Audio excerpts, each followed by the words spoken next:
Drying is an easy method of preserving herbs.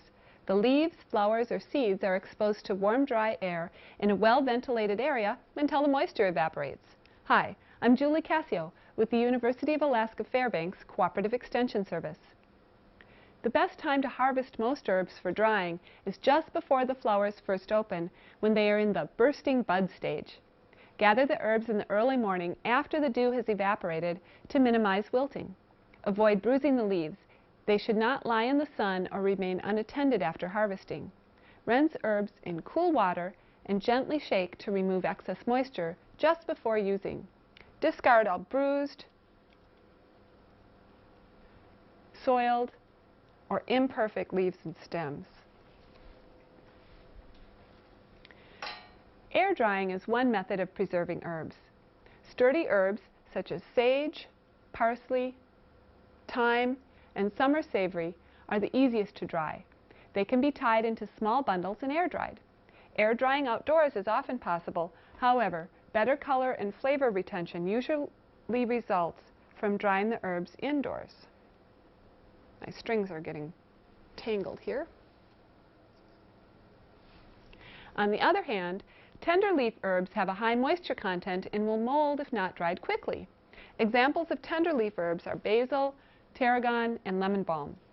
Try hanging the tender leaf herbs, or those with seeds, inside paper bags to dry. Tear or punch small holes in the sides of the bag, and then work with small bunches of the herbs, as large bunches will mold. You're going to place the herbs inside the bag, suspending them from the top and closing the paper bag around the top of the bunch of herbs with a rubber band.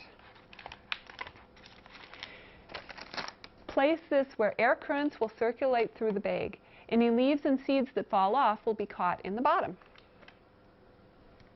Additionally, the individual leaves can be strung on a string and then suspended on overhead racks to air dry. Here's an example of basil leaves that are being strung to dry. When preserving chives, chop into the size pieces desired, spread on a plate or cookie sheet, and set out of the way in a warm room. Dill seeds and other seeds are handled the same way. Spread on a plate or a screen and dry indoors.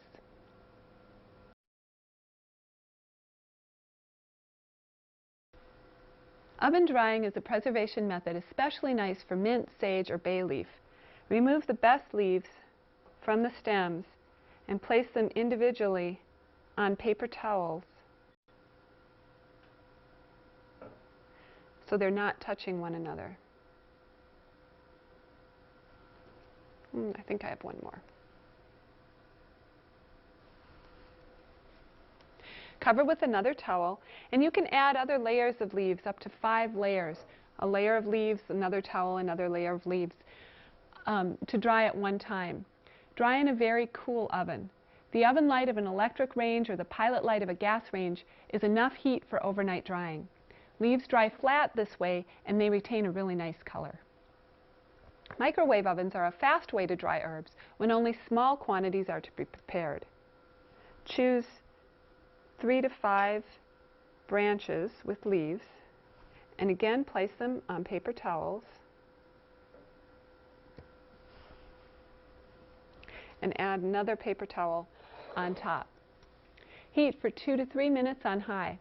If they're not brittle and dry when removed from the oven, repeat microwave drying for 30 seconds more.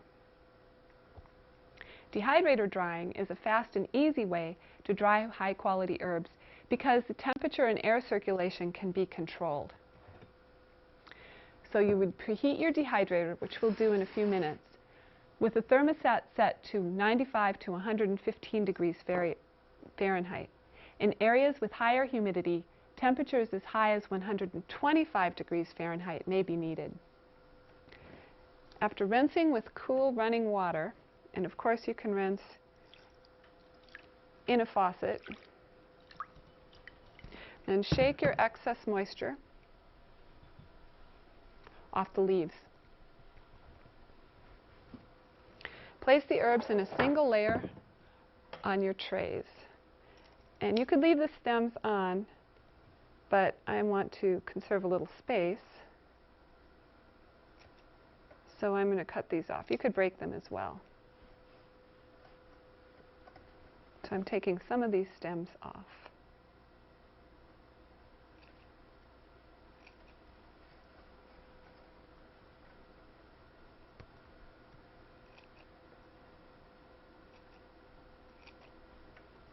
There, that looks nice.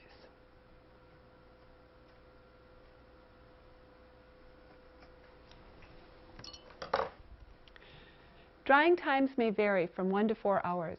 Check periodically. Herbs are dry when they crumble, and stems are dry when they break when bent. Check your dehydrator instruction booklet for specific details.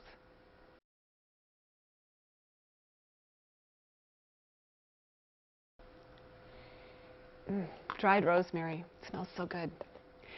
When leaves are crispy dry and crumble easily between your fingers, and stems are easily broken when bent, then they're ready to be packaged and stored.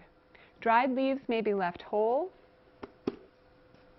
such as these basil leaves that were dried last summer in a dehydrator, and then crumbled as used, or they may be coarsely crumbled before storage. Place herbs in airtight containers and store in cool, dry, dark areas to protect the color and the fragrance. Dried herbs are usually 3 to 4 times stronger than fresh herbs. To substitute dried herbs in a recipe that calls for fresh herbs, use 1/4 to 1/3 of the amount listed in the recipe. For example, with this sage, if a recipe called for fresh sage for 1 tablespoon, then you would use 1 teaspoon, I had to do the math in my head, of the dried sage. So after you've dried your herbs, you can enjoy a little bit of summer all year long in the dishes that you make.